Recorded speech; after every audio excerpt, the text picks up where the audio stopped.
계속해서 에베소서 1장에서 말씀을 생각하고 있습니다. 에베소서 1장 17절 이하에서 사도 바울은 이 에베소 교회를 위해서 여러 가지 기도 제목을 기도하고 있습니다. 첫 번째 기도가 무엇이었느냐 하면은 17절 말씀에서 지혜와 계시의 영을 주옵소서라는 것이었습니다.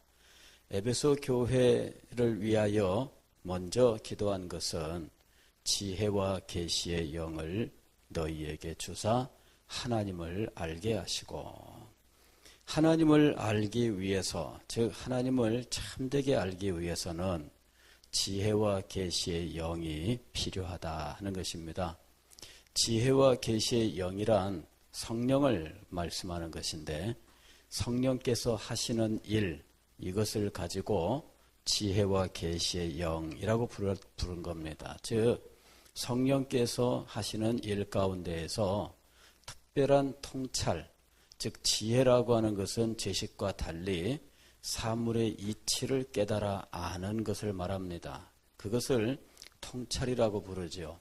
이런 영적 통찰, 그리고 하나님의 계시를 전달하시는 일이 하나님의 성령이 하시는 일입니다. 성령께서 이 역사를 하셔야 비로소 우리들이 하나님을 알게 되는 거예요. 그리고 계속해서 두 번째로 기도한 것은 18절의 말씀이었는데, 너희 마음의 눈을 밝히사 그랬습니다. 너희 마음의 눈을 밝히사, 즉 지혜와 계시의 영, 즉 성령께서 영적인 통찰과 하나님의 계시의 문을 열어주실 때, 그때 비로소 우리는 하나님을 알게 되고 하나님께서 우리를 위해 행하신 영광스러운 일들을 바로 알게 되는데, 여기 지금 지혜와 계시의 영이라고 번역한 이 부분을 우리가 먼저 사용하던 개역성경에서는 지혜와 계시의 정신이라고 번역을 했었습니다.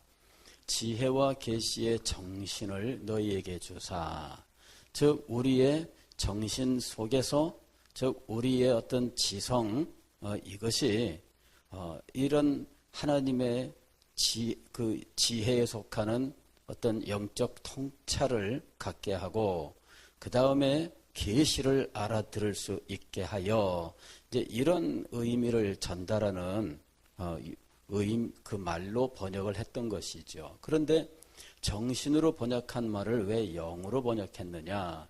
이것은 우리 인간의 정신적인 작용이 아니라, 즉 하나님을 아는 것은 인간의 정신작용이 아니라 성령의 역사다라고 하는 이 교리적인 원리에 의해서 이 말을 영으로도 번역할 수 있고 정신으로도 번역할 수 있는 이 말이기 때문에, 그래서 이것을 교리적으로, 신학적으로 이것을 이제 이 번역어를 선택을 할 때에 영이라고 하는 말을 선택하는 것이 옳다, 이런 반성들이 계속해서 제시가 되었던 거예요. 그래서 개정판 성경을 낼 때에는 이 부분을 영이라고 고쳐서 번역을 하게 된 겁니다. 그러나 사실 알고 보면은 이것이 그렇게 크게 다른 것은 아니에요. 왜냐하면은 하나님의 성령께서 어떤 영적 통찰을 주시고 그 다음에 계시의 문을 열어주실 때 성령이 역사하시는 곳이 어디냐면 우리의 정신세계예요. 우리의 정신, 우리의 마음 속에, 우리의 지성 속에 성령께서 역사하시는 거예요. 성령께서 우리에게 찾아오셔서 내주하신다면 성령은 어디에 계실까요? 성령이 계시는 곳, 바로 그곳에서 영적 통찰과 계시의 문이 열리는 일이 일어나는 거예요. 성령께서 우리의 정신, 우리의 마음속에 들어와 계셔요. 그래서 성령의 역사는 언제나 우리의 마음에서부터 시작되는 겁니다. 로마서 8장 26절 이하에도 보게 되면 우리가 마땅히 기도할 바를 알지 못하나 성령께서 우리 영으로 더불어 그랬어요. 우리 영으로 더불어 친히 기도하신다라고 말씀하십니다. 즉 성령께서 어디에 오시느냐 하면 우리의 영이라고 부르는 바로 그 자리에 성령께서 오시는 거예요. 성령께서 우리 몸 어디 다른 곳에 임하시지 않습니다. 성령께서 손바닥에 임하실까요? 그래서 다른 곳은 성령이 없는데 성령이 손바닥에 임해서 이 손이 능력의 손이 되는 걸까요? 그런 거 아닙니다. 성령은 어디에 임하신다고요? 예, 성령은 우리의 영에 임하시는 거예요. 그리고 영과 정신은 동전의 양면이에요. 영은 하나님을 향하고 정신은 우리의 육체와 연결되어 있습니다. 그래서 영혼이라고 부르는 거예요. 이 영혼은 동전의 양면으로 나타나는데 하나는 하나님을 향하고 하나는 우리의 육신과 연결되는 겁니다. 육신과 연결된 부분은 정신이라고 우리가 불러요. 그래서 지적이고 감정이 가지며 의지를 나타내는 이 지정의라고 하는 이 부분, 우리의 인격의 좌소가 되는 이 부분이 바로 영혼의 한 면이에요. 그리고 하나님을 향하는 면이 바로 영혼의 또 다른 한 면이 되는 겁니다. 그래서 이것이 온전히 하나예요. 영혼은 둘로 나눠지는 것이 아니라 하나인데 두 면을 가지고 있는 거예요. 성령께서 이 영혼에 임재하시는 겁니다. 그러면은 하나님께 대하여 우리의 영을 정결하게 하시고 새로운 영으로 만드시고 우리의 정신에 대하여는 하나님의 행하신 일들을 알 수 있는 영적 지혜, 영적 통찰을 주시고 그리고 우리의 이 영적 통찰로 하나님께서 우리에게 계시하시는 영적인 진리들을 깨달아 알게 하신다라고 하는 거죠. 그래서 이 영과 또 정신이 실상은 하나의 용어로, 헬라어로는 하나의 용어로 사용되고 있다고 하는 것. 그 다음에 신기하게도 히브리어도 영과 정신은 하나의 동일한 용어로 사용되고 있다는 거예요. 그래서 우리가 이 번역을 할 때에 문맥을 따지거나 또 신학적으로나 이것을 다 고려를 해서 영이라고 번역을 했으나 그러나 이것이 우리의 정신과 전혀 상관없이 동떨어진 것이 아니라 성령은 우리의 영혼에 임하여서 하나님께 대하여 새로 살게 하시고 그 다음에 우리의 정신세계는 영적인 지혜로서 하나님의 진리를 통찰하게 하고 하나님의 영광을 목격하게 한다는 거예요. 이런 모든 신령한 역사들이 누구로 말미암아 일어나느냐 하면 성령으로부터 임하게 된다 하는 것입니다. 성령께서 이렇게 우리의 정신 속에서 이렇게 영적인 지혜로서 통찰을 하게 하고 하나님께서 계시하신 진리들을 깨달아 알게 하시는 이것을 18절에서는 너희 마음 눈을 밝히사 이렇게 표현했던 거예요. 마음의 눈이 밝아져야 되는 거예요. 그렇게 되면은 하나님의 영광을 알 뿐만 아니라 하나님께서 우리를 위하여 행하신 놀라운 일들을 알게 됩니다. 부르심의 소망이 무엇인지 그리고 우리에게 주신 그 기업의 영광이 얼마나 풍성하고 놀라운 것인지 알게 된다는 거예요. 그리고 더 나아가서 오늘 19절의 말씀은 무엇이냐면은 우리가 믿음을 갖게 된 것이 하나님의 능력으로 말미암아 된 일인데 이 능력이 얼마나 크고 놀라운지를 알도록 왜 사도가 지혜와 계시의 영을 주십사고 간구를 했을까? 그것은 이 네 가지를 알게 하기 위해서예요. 물론 네 가지가 알게 하는 모든 지식은 아닙니다. 다만 대표적으로 말씀했는데 첫째는 하나님을 알게 하시고 둘째는 부르심의 소망을 알게 하시고 셋째는 기업의 영광의 풍성함을 알게 하시고 넷째는 능력의 지극히 크심을 알게 하옵소서. 그거를 알게 해달라고 하나님 앞에 간구했어요. 근데 이 모든 일들은 누구의 사역이냐면은 성령의 사역이에요. 제가 이번 주 중에 조나단 에드워즈의 이 간증문을 오랜만에 다시 한번 읽게 되었는데, 그것을 읽으면서 에드워즈는 이 지혜와 계시의 영이라고 하는 이 성령의 역사 속에서 그 하나님을 알고 부르심의 소망과 기업의 영광의 풍성함과 그리고 능력의 지극히 크심을 정말 한량없이 체험한 사람이었다라고 하는 사실을 새삼스럽게 다시 한번 보면서 마음속에서 정말 이런 은혜의 자리에 나갈 수만 있다면 얼마나 좋을까 하는 이런 부러운 마음, 그런 소망을 갖게 되었어요. 조나단 에드워즈가 참 그런 놀라운 은혜 속에서 지낼 수 있었던 이유는 그 시대가 부흥의 시대였고 그는 부흥이라고 하는 것을 알고 있었기 때문이에요. 에드워즈가 8살 때 아버지 목회하던 그 교회에서 부흥이 일어나요. 그럴 때 어린 마음이지만은 마음속에 깊은 감동을 받고, 그리고는 하루 5번 골방에 들어가 기도했다. 이렇게 이야기를 해요. 몇 살짜리가? 8살짜리가. 8살짜리가 하루 5번 골방에 들어가서 기도를 한 거예요. 그리고 자기 친구들하고 이제 그 마을을 벗어나서 그 마을 앞에 숲속에 들어가 함께 기도회를 가져요. 친구들하고. 그리고 그걸로도 부족해서 자기 혼자 기도할 기도처소를 따로 만들어 놓고 그곳에 가서 기도를 하는 거예요. 그럴 때 마음속에 한없는 기쁨과 즐거움, 이런 것들이 막 솟아나게 되었는데, 이 에드워즈가 그런 영광스러운 은혜 속에서 지내요. 그게 바로 8살, 9살 때 일이에요.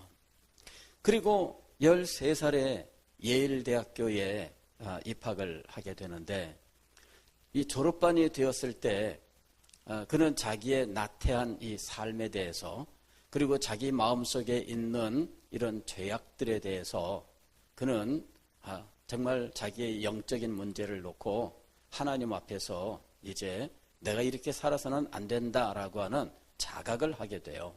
그러면서 내가 이제부터 이 주의를 지키는 문제와 또 신앙의 의무들을 행하는 일과 그 다음에 참 외적으로 도덕적으로나 흠이 없는 삶을 살기로 결심을 해요. 그러나 해결할 수 없는 하나의 문제가 여전히 남는데, 그것은 내적인 갈등이에요. 자기 마음속에서 이런저런 생각들이 일어나는데 이 외적으로는 다 자기가 실천할 수 있어요. 주일날 주일을 정말 신실하게 지키는 거, 사람들이 볼 때에 주일 예배 열심히 드리고 봉사 열심히 하는 거, 이거 잘할 수 있어요. 그리고 신앙의 의무들, 기도하는 이 기도회에 빠지지 않고 여러 가지 헌금하는 일들, 교회에서 정한 대로 다 하는 일, 이건 전부 다 할 수 있어요. 그런데 문제는 뭐냐면은 자기 속에 있는 이 정욕, 세상을 향한 욕망, 그리고 마음속에서 일어나는 어떤 미움과 시기, 질투, 불평과 원망, 이런 문제들은 결심만으로 되는 것이 아니고 이것이 자기가 결심해도 불쑥불쑥 일어나는 거예요. 그래서 이 문제로 인해서 갈등을 합니다. 그리고 하나님 앞에 기도를 드려요. 주님, 제가 이렇게 원하는데 이 마음속에 이런 문제들을 해결하지 못합니다. 그래서 그 갈등 문제로 인해서 괴로워하는 가운데에 에드워즈가 어떤 생각을 하게 되느냐 하면 하나님 그 자기가 배웠던 이 이중 예정의 교리가 굉장히 불편하게 돼요. 이중 예정이라고 하는 건 뭐냐면은 하나님께서 누구는 구원할 자로 예정하시고 누구는 버림받는 자로 예정을 하신다는 거죠. 이 선택과 유기라고 하는 이것을 이중 예정이라고 불러요. 그런데 전에 제가 이 간증문을 읽을 때에는 단지 교리적인 문제인 줄로 알았어요. 그런데 이번에 제가 읽으면서 문득 그 행간이 마음속에 느껴졌는데 조나단 에드워즈가 이 이중 예정의 교리를 불편하게 여기게 된 이유가 무엇일까라고 하는 것을 나름대로 이제 그 행간을 읽게 되었어요.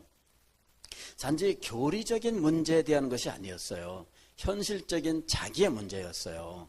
자기가 이렇게 하나님 은혜 가운데 살기를 원하고 그리고 하나님의 뜻 안에 살기를 원하는데 외적으로는 주일 성수와 여러 가지 봉사와 섬김의 삶에 있어서 자기가 결심을 하고 행할 수 있는데 문제는 다스려지지 않는 자기의 속사람이었어요. 다스려지지 않는 자기의 이 속사람의 문제를 놓고 나는 버림받은 자가 아닐까라고 하는 두려움이 있었던 거죠. 혹시 나는 버림받은 자가 아닐까?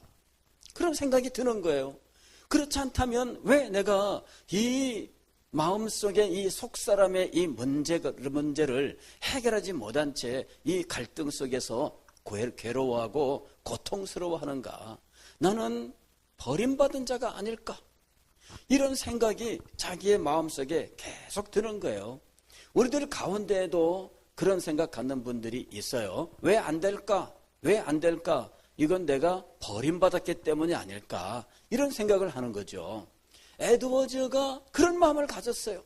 속사람이 변화되지 않는, 속사람을 자기가 통제할 수 없는 이런 현실 앞에서 괴로워하고 자신의 구원에 대하여 버림받은 것이 아닌가. 그래서 누구는 구원으로 하나님이 예정하시고 누구는 버리는 것으로 예정을 하셨다면 누군 내가 버림받은 자로 예정됐다면 그렇다면 내가 아무리 애써도 구원 못 받는 거 아니냐. 그 자신에게 이 교리를 적용한 거예요. 그래서 내가 이렇게 하나님의 은혜를 구하고 정말 주님의 뜻 안에서 순결하게 주님과 함께하는 기쁘고 영광스러운 삶을 살기를 소망하는데 다스려지지 않는 자기의 속사람 문제로 인해서 결국 나는 하나님께서 버리기로 예정하신 자가 아닌가. 굉장히 현실적인 고민이에요. 우리들 가운데 이런 현실적인 고민을 가진 사람들이 예상외로 많이 있어요. 정말 하나님의 뜻을 따라 살기를 원하는 사람들 가운데에는 더더군다나 이런 고민을 가져요. 하나님의 뜻을 따라 살려고 작정도 안 해봤습니다. 그런 사람은 이런 고민 없습니다. 하나님 앞에서 순결하게 살고 싶습니다. 그런 어떤 소원을 가지지 않았던 사람은 고민할 것도 없어요. 괴로워할 것도 없습니다. 그러나 하나님 앞에서 살고 싶습니다. 하나님의 뜻을 따라 살고 싶습니다. 내가 순결하게 살고 싶습니다. 하나님의 말씀에 순종하며 살고 싶습니다. 변화되고 싶습니다. 이런 소망을 가진 사람은 반드시 다스려지지 않는 자기의 속사람 때문에 괴로워하고 고통스러워하고 심지어는 내가 멸망으로 예정된 사람이 아닌가 의심할 수 있다는 거예요. 조나단 에드워즈가 그런 상황에 처해 있었어요.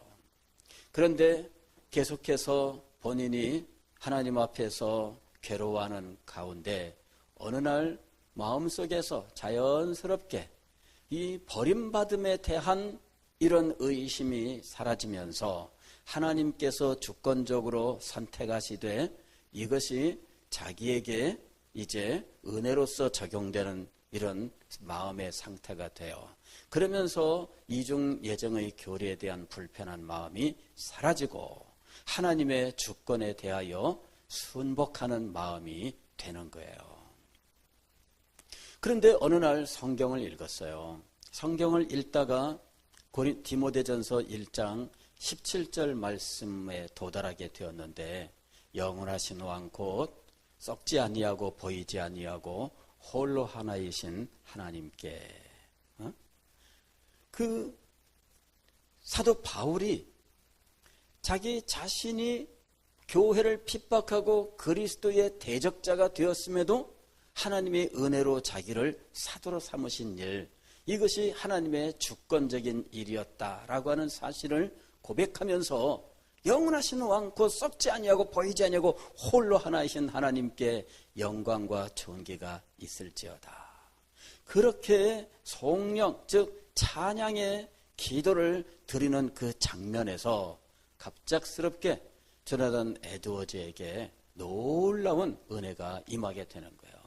하나님의 절대적인 주권이 그의 마음속에 생생하게 느껴지면서 모든 일이 하나님의 절대 주권에 달려있다라고 하는 사실을 그가 진정으로 인정하게 되는 거예요. 그러면서 하나님 앞에 철저하게 굴복하게 되는데, 그때부터 하나님과 함께하는 굉장히 친밀한 교제의 삶이 시작이 돼요. 8살, 9살 때 경험했었던 그 무한한 기쁨과 즐거움이라고 하는 것, 그리고 그것을 그 후에는 다시 누리지 못했는데, 이 말씀을 통해서 하나님의 절대 주권을 알고 인정하고 그 앞에 굴복하게 되면서 그의 마음속에 무한한 기쁨과 즐거움이 솟아나는데, 그는 이것을 다른 말로 표현할 수가 없어서 달콤했다, 달콤했다, 달콤했다, 계속해서 달콤한 이런 말들을 쓰고 있어요. 인간의 다른 말로 표현할 수가 없어요. 달콤함, 바로 그것으로밖에는 표현할 수 없었던 거죠.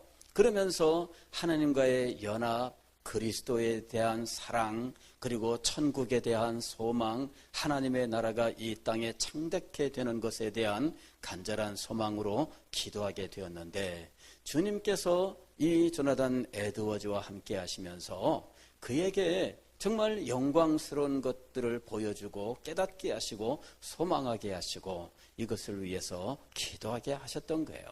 그는 숲속에 들어가서 하나님 앞에 성경 말씀을 가지고 노래를 부르면서 기도를 하고, 또한 흐느끼면서 울부짖으면서 하나님 앞에 기도를 하는데, 이 숲의 모든 것들이 정말 친근했다. 이렇게 굉장히 친근해. 왜? 하나님과 함께하면서 이 모든 것들이 아름다웠어요. 심지어는 천둥과 번개가 하나님의 피조물이라 생각하니까 천둥과 번개도 굉장히 친밀하게 느껴졌다, 이렇게 이야기를 해요. 그는 그런 그 하나님과의 영적 교통 속에서 그는 진정으로 하나님의 능력을 알고, 그리고 일기를 쓰면서 일기 속에 자신의 삶의 결심, 이런 것들을 기록해 나가기 시작한 거예요. 2년 동안에 자기가 기록했었던 결심들을 하나로 다 모아놓으니까 70개가 되었어요. 70개에 이르는 이 결심문을 따로 모아서 내가 이것은 1년에 한 번씩 읽고 내 자신을 언제나 한번 점검해보자, 이렇게 이야기를 합니다. 여러분, 지혜와 계시의 영의 역사가 무엇인지를 알아야 됩니다. 그런데 이 에드워즈의 이 체험은 오늘날 우리들이 주변에서 흔히 보는 체험하고 정말 다릅니다. 우리가 주변에서 보는 체험들은 주로 은사 체험이에요. 뭔가를 보았다, 뭔가를 들었다, 그 다음에 또 무슨 입에서 뭐가 방언이 나왔다라든지, 아니면은 병고침이다, 귀신 쫓침이다, 이런 식의 어떤 은사 체험들의 그런 것들이 주로 성령 체험으로 지금 나타나고 있어요. 우리가 주변에서 간증을 들어도 대부분 이런 은사 체험이에요. 그런데 에드워즈의 체험은 이 신비한 하나님과의 신령한 어떤 그 친밀한 교제의 체험이었는데, 이 교제의 체험은 항상 그를 어디로 이끄느냐 하면은 하나님의 말씀으로 이끌어요. 그래서 말씀을 읽으면서 말씀을 깨닫고 말씀이 마음속에 절절하게 다가오면서 이 진리를 깨달아가는 그런 자리로 인도를 받는 거예요. 여러분, 성령이 지혜와 계시의 영이라고 하는 이유가 있습니다. 왜 지혜와 계시의 영이라고 부르느냐 하면은 하나님의 진리, 즉 하나님의 말씀을 깨달아 알게 하고 하나님의 말씀으로 그의 마음을 계속해서 이끌어가기 때문이에요. 예수님께서도 진리의 영이 보혜사고 진리의 영이 너희에게 오시면 너희를 어디로 인도하시리라? 모든 진리 가운데로 인도하시리라 그랬어요. 성령께서 그를 어디로 인도하시느냐 하면은 진리 가운데로 인도하시는 거예요. 이것이 성령께서 행하시는 지혜와 계시의 사역입니다. 이것이 성령의 본질적 사역이에요. 이 지혜와 계시의 사역을 통해서 하나님을 알고 하나님께서 베푸시는 이 복음의 은혜를 알고 이 복음을 깨달아 알면서 그리고 이 복음에 약속하신 예수 그리스도를 자기의 구주로 고백하고 믿게 되는 것이죠. 그럴 때 그에게 성령의 강력한 은혜가 임하면서 그의 영혼이 변화되고 그 속에는 새 생명의 씨앗이 심겨지면서 이 새 생명이 그 속에서 영적 생명으로 성장하게 되어 있다는 이야기예요. 그리고 이 모든 일은 하나님의 능력으로 된 일입니다. 이것이 오늘 이 19절에서 말씀하고 있는 거예요. 19절 말씀 보면 그의 힘의 위력으로 역사하심을 따라 믿는 그랬어요. 믿음은 어떻게 생긴 거예요? 하나님의 힘의 위력이라 그랬어요. 개역 성경에는 그 힘의 능력이라고 얘기했는데 번역을 했는데 이 개역 개정은 위력으로 번역했어요. 그러면서 그 뒤에 다시 능력이 등장을 해요.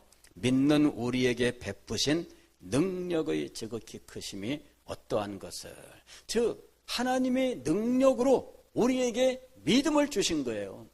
우리 자신을 돌아보면 여러분, 사람이 변화된다고 하는 거 이게 가능한 일입니까?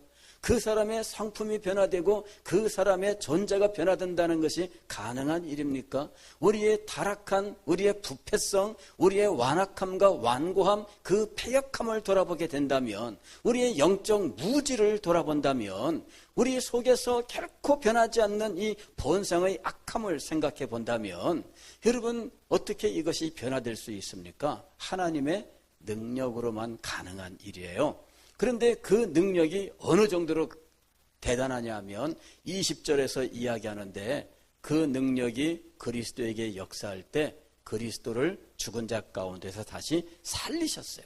즉 부활의 능력이 누구에게 역사한 거예요? 우리에게 역사했다는 이야기입니다. 부활의 능력이 우리에게 역사해서 우리가 예수 그리스도를 믿게 되었습니다.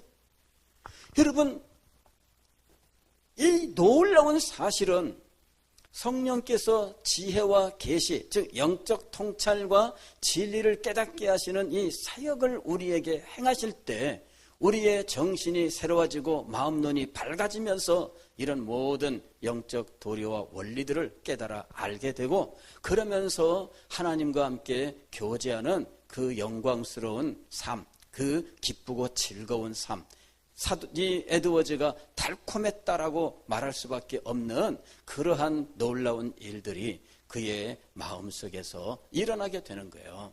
그럴 때에는 그 마음속에 한량없는 기쁨, 정말 내 마음속에 있는 이 평화는 누구도 앗아갈 수가 없다. 마음속에 생긴 이것은 결코 누구도 빼앗아갈 수가 없어요. 그 놀라운 역사가 일어났는데 이것을 아는 것, 이것이 사도 바울의 기도였다는 것이죠. 왜 이것을 기도했을까? 그런 영광스러운 지식, 깨달음과 영적 교통 속에서 살아가는 것이 얼마나 복되고 영광스러운 것인지를 누구보다 잘 알고 있었기 때문이에요. 그리고 그것은 그리스도인의 삶의 사실은 본질적인 모습이에요.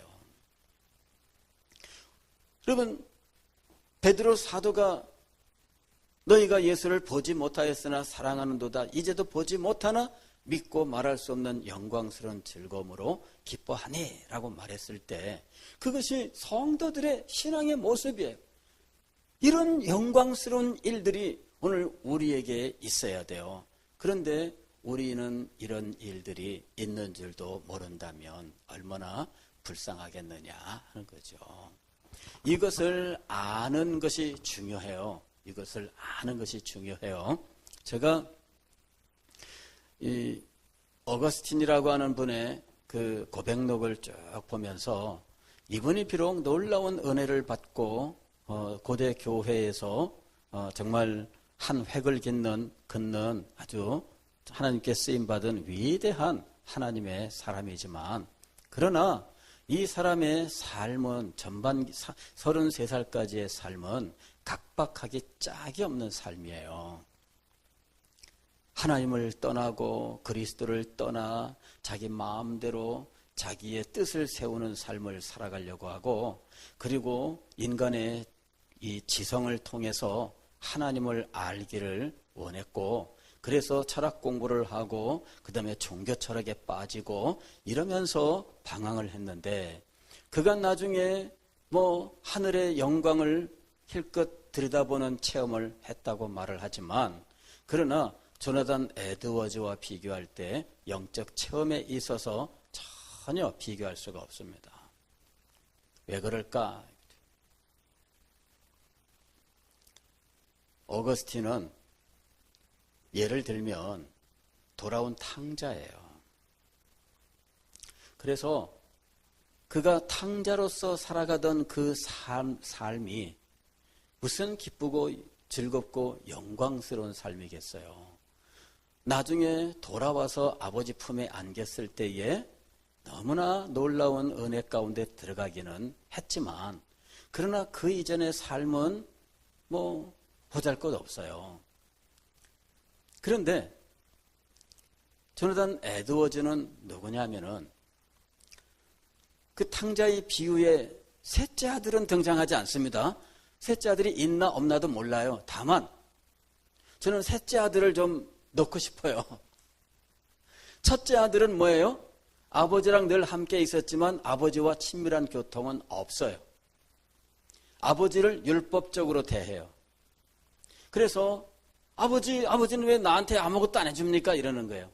그랬더니 아버지가 이야기를 합니다. 너는 나와 언제나 함께 있었고 너는 얼마든지 이 모든 것들을 네 것으로 누릴 수 있었다. 이 얘기를 해요. 그런데 어떻게 됐어요? 못 누리고 있었어요. 그런데 에드워즈는 아버지와 친밀한 교통 속에서 모든 것을 누리고 있었던 아들과 같아요. 그 시대와 그가 성장한 환경이 그로 하여금 이 영광스러운 것들을 알고 소망하게 했던 거예요. 그리고 그것을 하나님께 은혜로 받은 겁니다. 알지 못하면 소망할 수 없어요. 알지 못하면 간구할 수 없어요. 알지 못하면 무엇인지 감이 잡히질 않습니다. 그러나 그는 자기 외할아버지의 목회 속에서 5번이나 부흥이 있었던 것을 그리고 자기 아버지의 목회 속에서 비록 어린 시절이지만 경험한 것이 있었고 그 시대가 부흥의 시대로서 하나님의 역사에 대한 소망, 하나님의 나라가 이 땅에 창대하게 되어서 이 우주가 하나님 앞에 돌아오는 그 놀라운 것들에 대한 신학 이런 것들을 알고 있었어요. 그래서 그는 하나님의 은혜의 역사가 있을 때에 이것을 알아차린 거예요. 그리고 이것을 소망하면서 더욱 주님 앞에 나아갔는데 그는 이 땅에 하나님의 나라가 창대하게 물이 바다를 덮음처럼 하나님의 나라가 온 세상에 창일하게 되는 이 놀라운 날들을 위해서 하나님 앞에 기도하고 그리고 영광의 교제 가운데 나아갔던 거예요. 여러분들에게 오늘 우리의 신앙생활은 우리가 살아왔던 신앙생활이 전부가 아니다라는 사실을 말씀을 드립니다. 우리가 경험했었던 것들은 하나님께서 우리에게 베푸실 것들에 비하여 너무나 보잘것 없습니다. 더 큰 것을 소망하세요. 더 영광스러운 것을 소망하세요. 하나님을 만나고 그 친밀한 교통 속에서 그의 마음 눈이 밝아지고 성령의 그 영적 통찰과 계시의 깨달음을 주시는 사역으로 이렇게 거룩하고 영광스러운 것들을 경험했었던 하나님의 사람들이 있습니다. 우리들도 역시 이 동일한 은혜 가운데 나아갈 수 있습니다. 이것을 우리가 소망하면서 주님 앞에 기도할 수 있기를 바랍니다.